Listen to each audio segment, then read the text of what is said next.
Hey there, Sharon Horne-Ellstrom here. Welcome to day 2651 of What You Up To Now.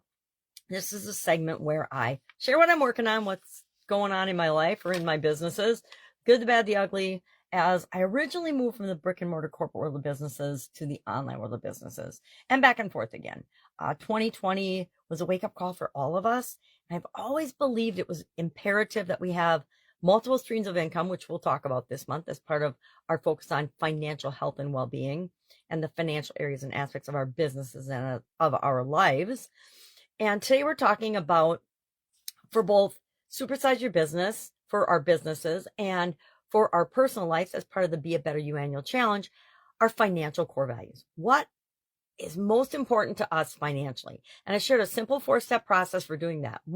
Step one was reflection, reflecting on what's happened in the past financially for you, the good situations and the bad situations. We kind of want to do a little autopsy on them and ask ourselves, well, what do I regret from the past in my financial situations and decisions and choices and experiences? And what am I proud of? What worked out really, really well? We want to learn from our successes and do more of them. We want to learn from the things that we regret and never do them again, right? I never want to have another bad business partner. Doesn't mean it won't happen, but I think I'm a lot smarter and wiser than I was last time that situation happened to me. So first thing we want to do is look at our past experiences and see if there's any lessons or patterns or things we can learn from that. Step two, define, and we already did this yesterday, what does money and do finances mean to us? And here's a quick way to do that and just kind of reinforce what we did yesterday, your definition of financial health and well-being. Think of the word money and write down the first 5 words, the first 5 things that pop into your head, because that'll tell you what is really most important to you. If power, freedom, security, whatever comes up, whatever the 5 words are, those are things that are very important to you, or that are at least top of mind. So maybe you watched something yesterday, and so you got 5 different things, and you think you would have. Of course, every step of every process that we use, we want to evaluate and say, is this right? Does this feel right to me? If it doesn't, then do it again, right? Step 3, go to a predefined list of financial core values. Why? Because it's a lot easier to rewrite and pick and choose from a list that's already created than to try to create a list from scratch on your own. It's like when we're writing a report or something, writing anything, actually, even an email. It's a lot easier to edit something than it is to start from scratch. It depends how good a writer you are, but for a lot of people, that is true. For me, that's why I like AI. I get a rough draft and then I just rip it up and make it my own, right?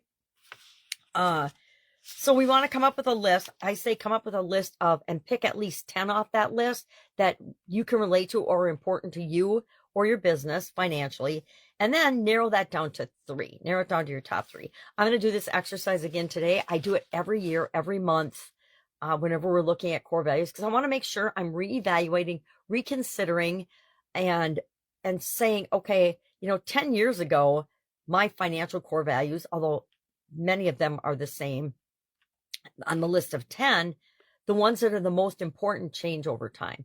Just like how I rank the different areas and aspects of my life and what's more important than another thing changes over time. When I was raising my family and my kids, there were a whole lot of things that were more important to me back then that just aren't as important to me right now when I don't have things to worry about, like helping them get settled in their lives, etc. Step 4 then is to align our goals and our budgets and our actions and our behaviors with those core values, right? Those 4 financial core values. And we're going to do that throughout the rest of this month as we dive more deeply into different financial areas and topics. So that's a simple 4-step process. I shared 3 people's stories on how and what they selected for their top 3. I would love if you would share your top 3 financial core values in the comments below.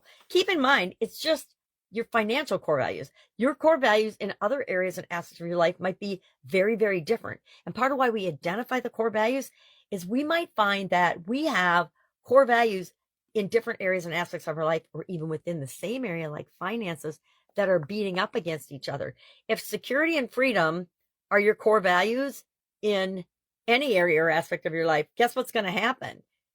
Whatever your need is most in the situation you're in, security or freedom, is the core value you're going to defer to. And that's what we want to know, because really security and freedom, they can rub each other the wrong way. And so we want to be able to use these core values to help us make decisions and choices. We need to understand if we have conflicting ones, right?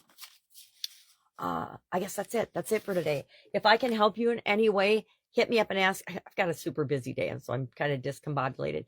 But go out and make it an awesome day, and I will, of course, be with you tomorrow.